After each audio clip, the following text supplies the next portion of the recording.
When we say replace nicotine, it means, oh, you probably want to quit nicotine, or you want to get some distance from it. Of course, nicotine is, the nature of it is it'll always want you to be closer to it. So getting away from it, you need to start experimenting with different ways to replace the physical craving, whether that's gum, whether it's a patch, whether it's alternative stimulant that might give a fix that nicotine does in terms of the dopamine release. And start experimenting with different substitutes to get some distance from it to a place where you can drop it altogether.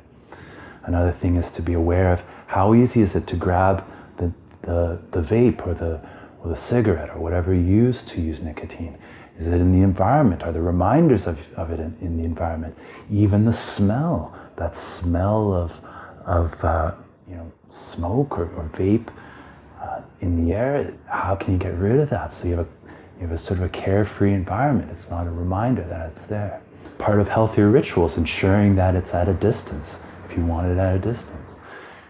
If you want to quit completely, what else can you use to deal with stress, deal with anxiety, worried about the future, the overwhelm of the present, maybe if you're doing a lot of tasks, the overwhelm of work if you need a break. Okay? Your break, maybe you go and use nicotine.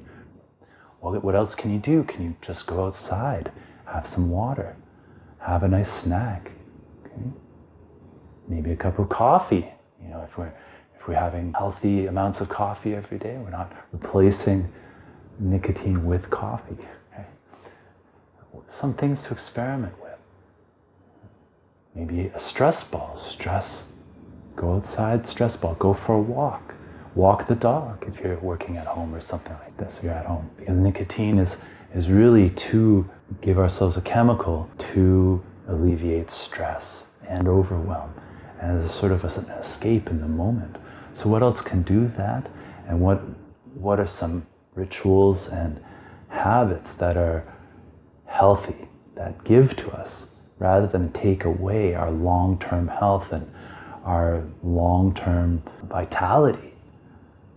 If you enjoy the pleasure of nicotine, maybe one day can get to a place where you can do it socially, given that you don't buy it or you don't have it on you, or you have it on you, but there's enough boundaries there with it, given the things we just talked about, that you can do it socially, and that's it, maybe once a month. Okay? So possibilities, if you're open to it and open to experimenting with it. Okay, you can see the description below. Have a good one.